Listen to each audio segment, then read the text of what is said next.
Have you ever wondered what would happen if, in a single moment of curiosity, you made a decision that would change your life forever and from which there would be no turning back? My name is Viktor, and for 40 days I lived a nightmare that no one should experience, trapped in forgotten depths beneath Moscow, where darkness is not merely the absence of light, but a living entity that devours your sanity piece by piece. It all began on a freezing March afternoon, when I, a historian obsessed with Cold War secrets, finally found what I had been searching for years, a forbidden entrance to the underground labyrinth that the Soviets built during the most paranoid decades of the 20th century. Can you imagine the excitement of discovering something that official maps deny exists, something that governments prefer to bury along with their darkest secrets? I had studied declassified documents, bribed retired former KGB officials, and followed clues that led me to an abandoned basement in a condemned building in the Arbat district, where, behind a false wall covered in mold and decades of neglect, I found a rusted metal staircase that descended into an abyss of absolute darkness. My heart was beating so hard I could hear it echoing off the damp walls as I descended each creaking step, with only a powerful flashlight and a backpack full of equipment that I naively believed would be sufficient for an exploration of a few hours. How could I know that those hours would turn into days, and the days into weeks of absolute isolation? The descent seemed endless, each step taking me deeper into a world that time had forgotten, where the air became denser and loaded with the smell of wet earth, oxidation, and something else, something indefinable that made my skin crawl. After what seemed like 200 or 300 steps, I reached a main tunnel, an artery of cracked concrete that stretched in both directions, decorated with faded Soviet signs warning about radiation and access restricted to authorized personnel only.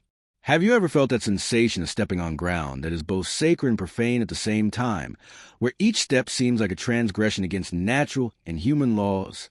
I turned on my flashlight, and the beam of light revealed a corridor that seemed endless, with heavy metal doors on the sides, some open revealing rooms full of rusted equipment, others sealed with padlocks that had resisted decades of humidity. I chose to move forward, documenting everything with my camera, taking photos of the Cyrillic inscriptions on the walls, of the military maps that still hung in dusty frames, completely absorbed by the historical magnitude of what I had discovered. It was then that I made the mistake that would change everything, the mistake that would transform my research expedition into a desperate fight for survival. I ventured down a side tunnel, narrow and unstable, attracted by sounds of running water that suggested the existence of deeper installations. The tunnel descended at a steep incline. The walls were compacted earth reinforced with rotten wooden beams that had grown under the weight of decades, and I should have noticed the danger signs, the cracks in the ceiling, the small landslides of earth that fell as I passed. But a historian's obsession is a powerful force, one that blinds reason and transforms prudence into recklessness. I was about 50 meters inside that tunnel when I heard the sound, a deep and menacing creak that came from somewhere above me, followed by a crash that made the entire tunnel shake. Instinctively, I started running back toward the entrance, but I wasn't fast enough, and before I could process what was happening, an avalanche of earth, concrete, and wooden beams came crashing down behind me, completely blocking the path through which I had entered, raising a cloud of dust so dense that I couldn't see my own hand in front of my face. When the dust finally settled and I could breathe without coughing, I pointed my flashlight back and saw a solid wall of debris where there had once been a passage. Tons of material that would be impossible to move alone, even if I had adequate tools, which I didn't. Can you comprehend the absolute terror that floods your body when you realize you are trapped, truly trapped, in a place where no one knows you are, in an underground labyrinth that officially doesn't exist, where your chances of rescue are practically zero? My phone had no signal, obviously, and I knew that no one would come looking for me in that place because I had kept my discovery secret, planning to reveal everything only after completely documenting the site and ensuring credit for the discovery. That ambition, that desire for academic glory, had become my death sentence. I screamed for help until my voice was hoarse, pounding the wall of debris until my fists bled. But the only sound I heard in response was the echo of my own voice and the constant, indifferent dripping of water somewhere in the depths. And then, when the initial panic began to give way to a terrible clarity, I realized I had only two options: sit and wait for death, or move forward with the remaining tunnels in the desperate hope of finding another exit. I chose to move forward, Not because I was brave, but because the alternative was unacceptable to my mind. And it was that choice that led me to discover things that no human being should see, to face horrors that defy logic and reason, and to fight for my survival in ways that fundamentally changed me as a person. Do you want to know what exists in the forgotten depths beneath one of the largest cities in the world? Do you want to discover the secrets that nearly cost me my life and sanity? Do you want to understand how a man can survive 40 days in conditions that should have killed me in the first week? Then stay with me until the end of the story, because what you're going to hear will challenge everything you think you know about the limits of human endurance.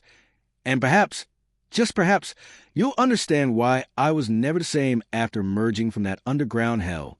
Have you ever stopped to think about what it really means to survive, not just exist, but fight every single second for one more minute of life in an environment that was designed to be forgotten by humanity? When I realized I was truly alone in that underground labyrinth, that no one would come to rescue me, and that my only chance was to find a way out by myself, something inside me changed. A primitive instinct I didn't know I possessed awakened and took control. The first and most urgent need was water, because I knew that a human being can survive weeks without food, but only days without water, and the little water I had in my backpack wouldn't last more than 48 hours if I was lucky. It was then that I remembered the sounds of running water that had attracted me to that doomed tunnel in the first place, and I began to follow those sounds through the darkness, advancing slowly through the humid corridors, trying not to think about the fact that each step took me deeper into a tunnel system of which I had no map or understanding. After what seemed like hours of walking through narrow passages and abandoned chambers, I found what I was looking for: a series of old Soviet pipes, enormous iron pipes that ran along the walls and ceilings, some of them still functional and carrying water from some unknown source in the depths of the city above. Can you imagine the relief I felt when I managed to open a rusted valve and saw clean water gushing out, cold as ice, that tasted slightly of metal but was drinkable? I drank until I couldn't anymore, filled all the bottles I had, and for the first time since the collapse, I felt that maybe, just maybe, I had a chance to survive. But water solved only one of my problems, and as the first days turned into a week, new challenges arose that would test the limits of my physical and mental endurance. Hunger started as a mild discomfort, then transformed into constant pain, and eventually into a debilitating weakness that made every movement feel like a marathon. I had no food. In the first days, I desperately searched for anything edible in that hostile environment, but all I found were rusted cans of Soviet military rations that had deteriorated decades ago, completely unfit for consumption. It was during one of these desperate searches for food that I made a discovery that simultaneously filled me with hope and horror. There was life in those tunnels, creatures that had adapted to perpetual darkness, and that thrive in conditions that should be uninhabitable.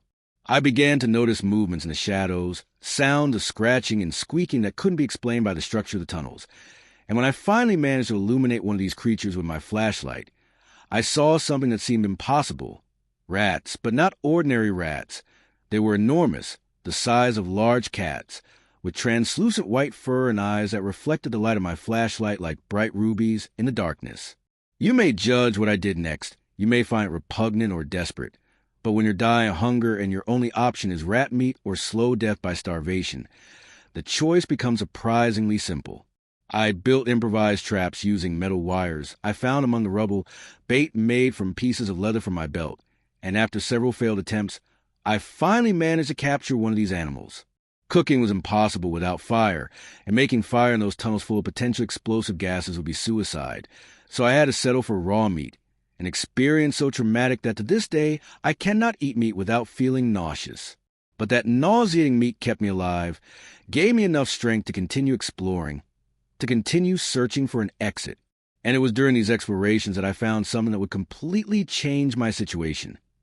A Cold War bunker, an underground military installation that had been abandoned but remained remarkably intact, as if its occupants had simply disappeared from one moment to the next. The bunker door was ajar, the heavy bolts covered in rust but still functional, and when I pushed the door with all my remaining strength, it opened with a high-pitched groan that echoed to the tunnels like the scream of a ghost. The interior of the bunker was like a time capsule, preserved in the paranoia of the 70s. There were rows of metal bunks, lockers containing military uniforms that disintegrated at the touch, a communications room full of obsolete electronic equipment covered by a thick layer of dust, and most importantly, a storage area that still contains sealed supplies. Can you imagine the excitement of finding cans of canned food that, although decades beyond their expiration date, were still hermetically sealed and potentially edible? I opened one of those cans with trembling hands. Canned meat that smelled strangely sweet and had a dubious color, but that was infinitely better than raw rat. And I ate until I got sick, my stomach no longer accustomed to real food. That bunker became my base, my refuge from the oppressive darkness of the tunnels, the only place where I felt minimally safe in that underground hell. I arranged what bunks, cleaned it as best I could with water from the pipes and pieces of fabric from the uniforms, and for the first time in days, I managed to sleep for more than a few hours straight, although my dreams were haunted by visions of collapsing walls and eternal darkness. But living in that bunker also meant confronting disturbing evidence of what had happened there, signs that something terrible had occurred in that installation before it was abandoned. There were claw marks on the metal walls, dark stains on the floor that looked suspiciously like old blood, and in one of the lockers, I found a diary written in Russian, yellowed pages filled with increasingly frantic handwriting that documented the garrison's last days. I'm not fluent in Russian, but I managed to decipher enough to understand that something had invaded the bunker, something that the soldiers described as coming from the depths, creatures that attacked in the shadows, and that took men never to be seen again. At first, I attributed these descriptions to stress, to the paranoia that must have consumed those men isolated in the bowels of the earth. But as the days passed and I continued living in that environment, I began to understand that perhaps those stories weren't completely products of imagination. There were sounds I couldn't explain, vibrations that came from even deeper levels, echoes of something immense moving through tunnels that I didn't have the courage to explore. And then there was that night, if I can call it night, in a place where time had lost all meaning, when I woke up with the unmistakable feeling of being watched, that primitive sensation that makes the body's hair stand on end and the heart race. I turned on my flashlight and swept the bunker with the beam of light, but I saw nothing beyond the familiar shadows and the outlines of abandoned equipment. But when I turned off the light to conserve the batteries that were dangerously low, I clearly heard the sound of breathing, heavy and hoarse, coming from somewhere nearby, followed by dragging footsteps that move away down the outer corridor. Would you believe me if I told you I wasn't alone in that labyrinth, that there were other things living in the depths, things that daylight had never touched and that civilization had left behind? I didn't have the courage to investigate that night. I simply closed the bunker door as quietly as possible and piled equipment against it, creating an improvised barrier that would make me feel minimally safe until dawn, although there was no dawn in that place forsaken by God. The days began to blend into each other, an endless succession of waking up, searching for food in the remaining cans, exploring new tunnels in the hope of finding an exit, and returning to bunker before exhaustion brought me down. I developed a rigid routine, because routine was the only thing that kept me sane, the only structure in a world that had lost all normal references. I counted sleep cycles to try to track how much time had passed, but I lost count after the 20th day. Or was it the 25th? Memory was already starting to fail, and the distinction between reality and hallucination was becoming increasingly tenuous. The loneliness was worse than hunger, worse than the constant cold that penetrated the bones, worse even than the fear of the things that inhabited the shadows. I started talking to myself, complete conversations with imaginary interlocutors, just to hear a human voice, even if it was my own echoing off the concrete walls. There is something profoundly destructive about absolute isolation, a gradual erosion of the sense of identity that happens when there is no one to witness your existence, no one to confirm that you are real, and not just a ghost wandering through forgotten tunnels. And it was in this state of mental deterioration that I began to consider the possibility that perhaps I would never find an exit, that that bunker would be my tomb and those tunnels my mausoleum, and that my mortal remains would join those of the Soviet soldiers who had died there decades before, forgotten by the world above. But something inside me refused to accept that fate, a spark of determination that refused to be extinguished no matter how dark the situation became. Have you ever reached the absolute limit of despair and found within yourself a strength you didn't know you possessed, an obstinate refusal to surrender even when all logic says there is no hope? It was that strength that made me continue, that made me get up every morning even when every muscle screamed in pain and every thought was a fog of confusion, that made me explore one more tunnel, check one more passage, search for one more possible exit. And it was that irrational determination that would eventually lead me to make the discovery that would change everything. But that part of the story, the events that would take me from the abyss of despair to the beginning of hope, will have to wait. Because before getting there, I first needed to go through the psychological hell that was to come, a mental collapse that almost completely destroyed who I was and transformed me into something different, something I barely recognize when I look in the mirror today. Can you remember the last time you were absolutely certain of what day of the week it was, what time it was, or even if it was day or night out there in the real world? Now imagine living in a place where these basic references that structure our existence simply cease to exist, where each moment is identical to the previous one in a perpetual darkness that offers no clue about the passage of time, and where your mind, desperate for patterns and references, begins to create its own realities to fill the terrifying void. It was sometime after the third week, or maybe it was the fourth, I really don't know anymore, that I began to notice disturbing changes in my perception of reality. Small things at first that I tried to ignore or rationalize as effects of fatigue and malnutrition. I started seeing movements in the corner of my eyes, shadows that seemed to have form and purpose, that moved independently of my flashlight in ways that defied the laws of physics. At first, I convinced myself they were just tricks of the light, distorted reflections on the wet surfaces of the walls, or perhaps those giant albino rats I had learned to hunt. But as the days advanced, these rational explanations became increasingly difficult to sustain. The shadows began to take on more defined shapes, humanoid silhouettes that seemed to watch me from afar, that disappeared the instant I directed my light directly at them, but whose constant and oppressive presence I could feel even when I couldn't see them. Have you ever felt the weight of invisible stares, that visceral sensation of being watched by something that shouldn't be there, something that your rational mind insists cannot exist, but that every primitive instinct in your body screams is real and dangerous? I tried to convince myself I was having hallucinations, that my brain, deprived of normal stimuli and operating in a state of chronic stress and severe malnutrition, was simply creating non-existent stimuli to compensate for extreme sensory deprivation. But intellectual knowledge about hallucinations doesn't make them easier to deal with when they seem absolutely real. When you could swear you saw someone standing at the end of the corridor. When you can hear voices whispering in languages you don't fully comprehend, but that carry an unmistakable tone of threat. And then the voices started. First, just indistinct murmurs that I could attribute to the sound of pipes or the distorted echo of my own movements. But gradually they became clearer, more insistent, more impossible to ignore. I heard voices calling my name in the depths of the tunnels, voices that sounded familiar, but that I couldn't identify, voices of people I knew from my life before that underground nightmare, my mother, my university colleagues, friends I hadn't seen in years, all calling me to join them in the shadows. There is something particularly cruel about this type of auditory hallucination, because you know intellectually it cannot be real, that these people cannot be there in the depths beneath Moscow, but the voice is so convincing, so perfectly replicated in every nuance and tone, that a part of you desperately wants to believe, wants to follow that voice wherever it leads just to have some form of human company again. There were moments when I actually considered following those voices, when the loneliness was so overwhelming that even hallucinatory company seemed preferable to continuing alone, but something deeper, some survival instinct rooted in my subconscious, kept me anchored to reality enough to resist that temptation. But resisting the hallucinations required an enormous amount of mental energy, a constant effort to distinguish between what was real and what my mind was fabricating.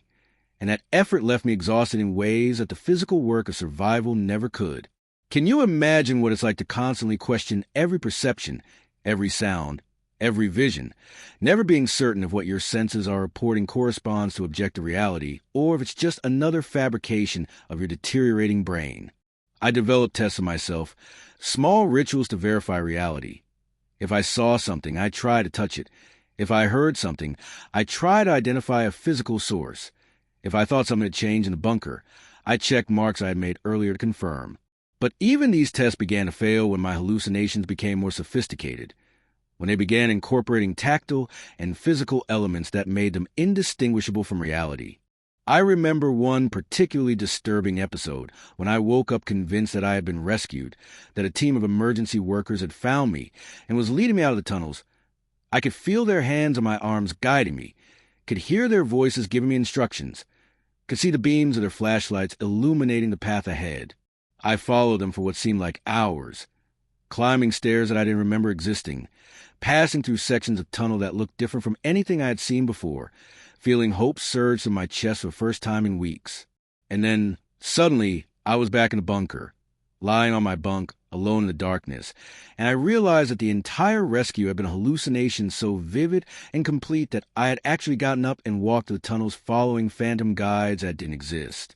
Do you understand the psychological devastation of experiencing hope so intense and real, only to have it ripped away when you realize it was all a cruel trick of your own mind?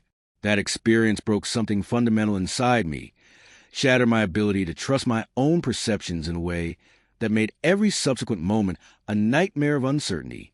How do you survive when you can't trust your own senses?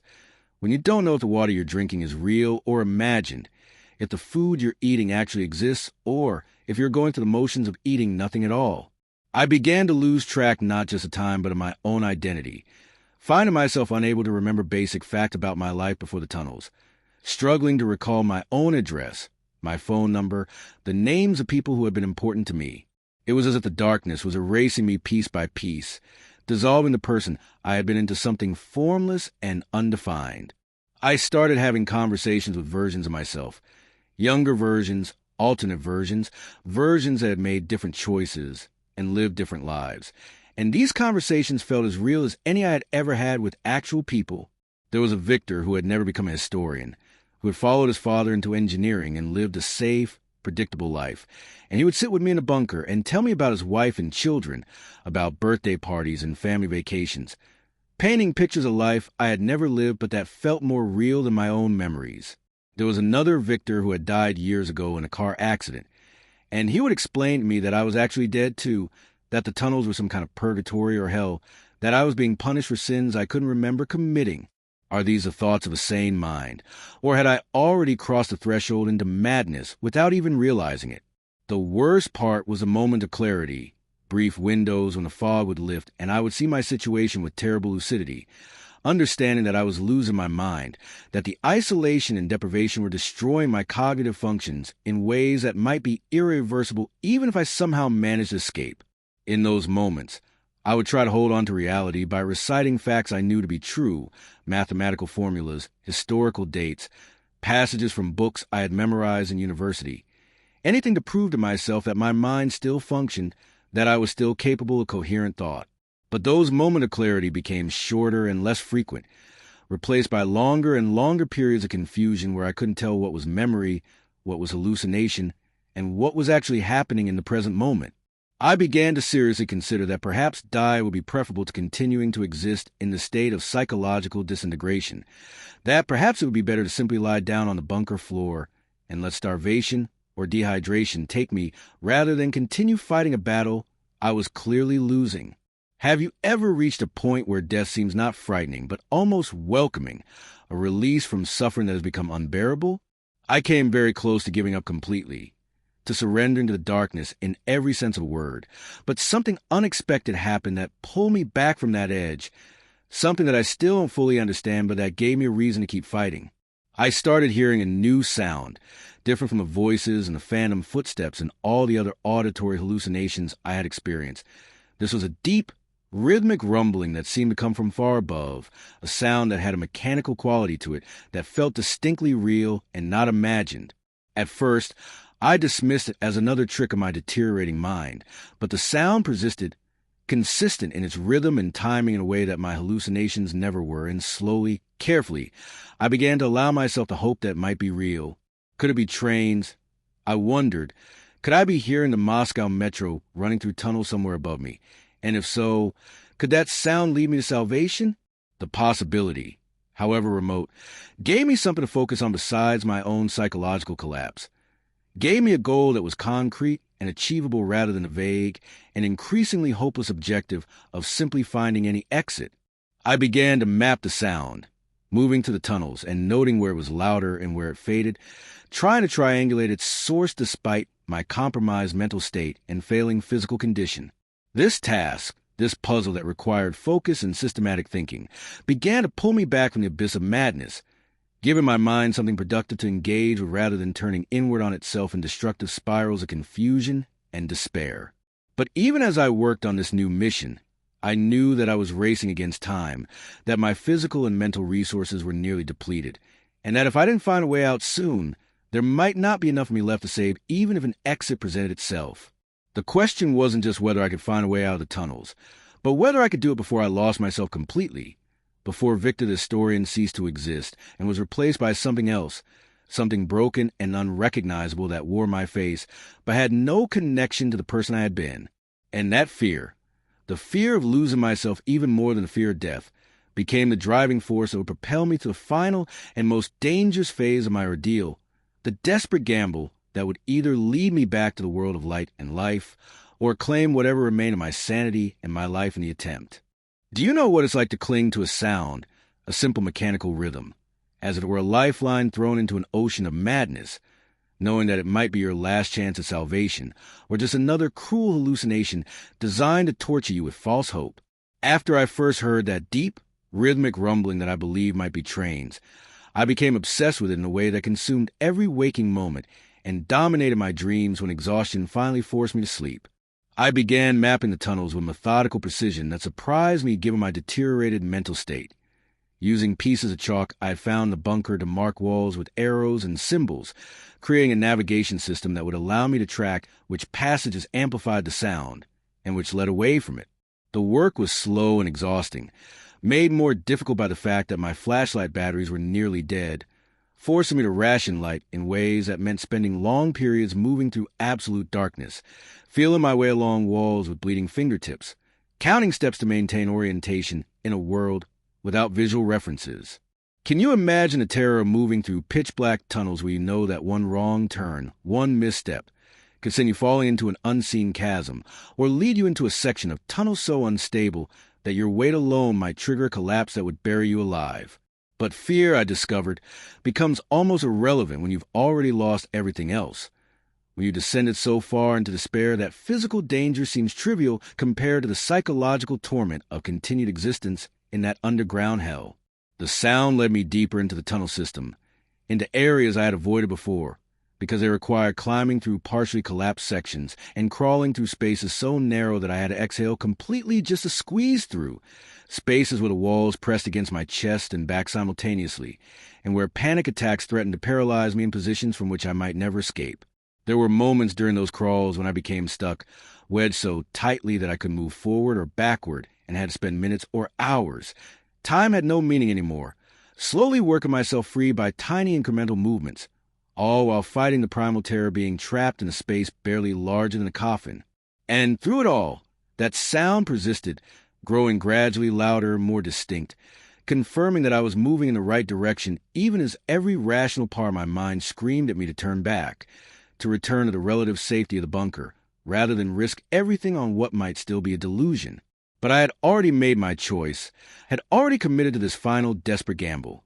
Because staying in the bunker meant certain death, a slow deterioration into complete madness followed by starvation or dehydration, while pursuing the sound at least offered the possibility of escape, however remote that possibility might be.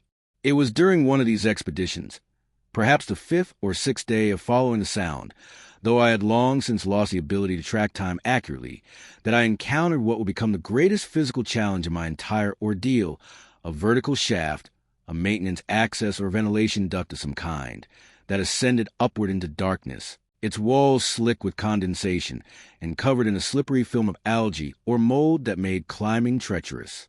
The sound was clearly coming from above, louder than I had ever heard it, loud enough that I could distinguish individual vibrations, the rhythm of wheels on tracks, the occasional screech of brakes, unmistakable sounds of train traffic that could not be hallucinations because they were too consistent, too mechanical, too real.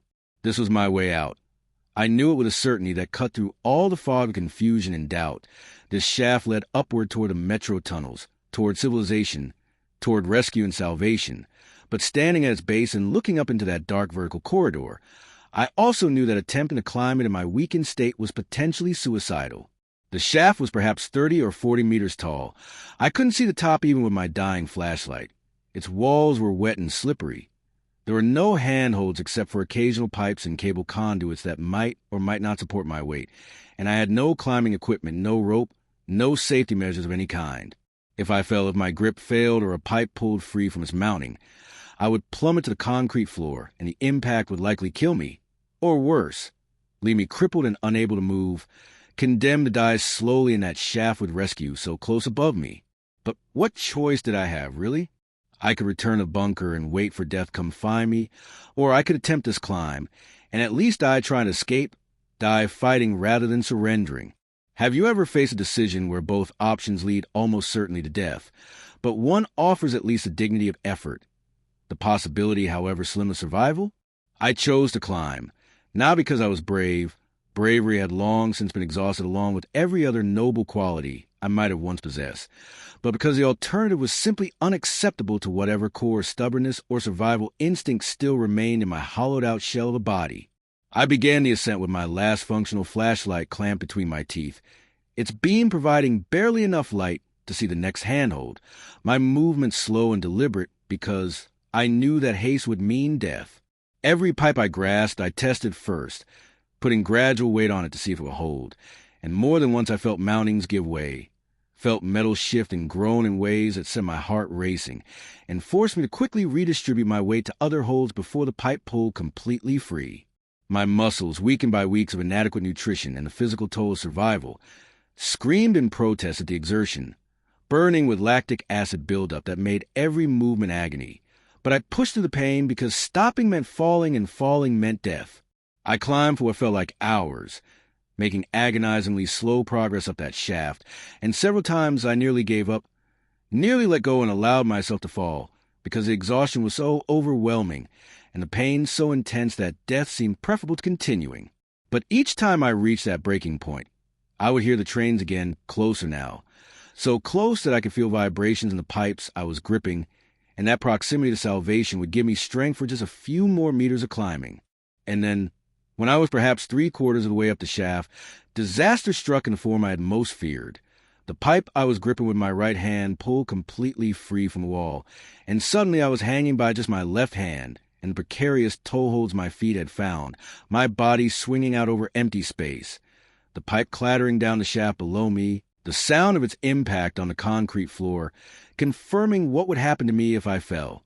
Time seemed to slow in that moment of crisis, and I remember thinking with strange clarity that this was how it would end, that I had come so far and endured so much only to die here in this shaft, meters away from possible rescue, my body broken at the bottom where no one would ever find it.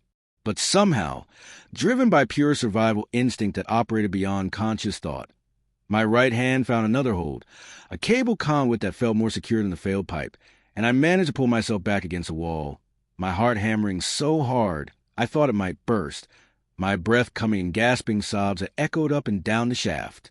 I forced myself to remain still for several minutes, letting my heart rate slow, letting the adrenaline subside enough that I could think clearly again, and then I continued climbing with even more caution than before, testing every hold multiple times before trusting it with my full weight. The final meters of that climb remained blurred in my memory, a haze of pain and exhaustion and determination that pushed me beyond what should have been physically possible. And then suddenly my head emerged into a larger space, a horizontal tunnel, and the sound of trains was deafening, overwhelming, the most beautiful sound I'd ever heard because it meant I had found a metro. I had actually found it. My gamble had paid off, and I was going to survive.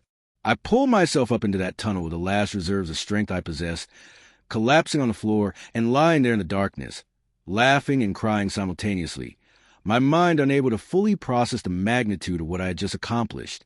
But I wasn't safe yet.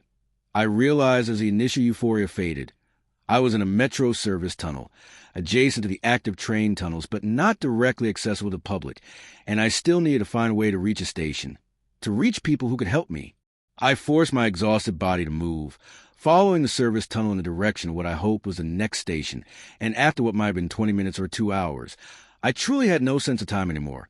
I saw a light ahead, real electric light, not the dim beam of a dying flashlight, but bright fluorescent illumination that seemed as brilliant as the sun after so long in darkness.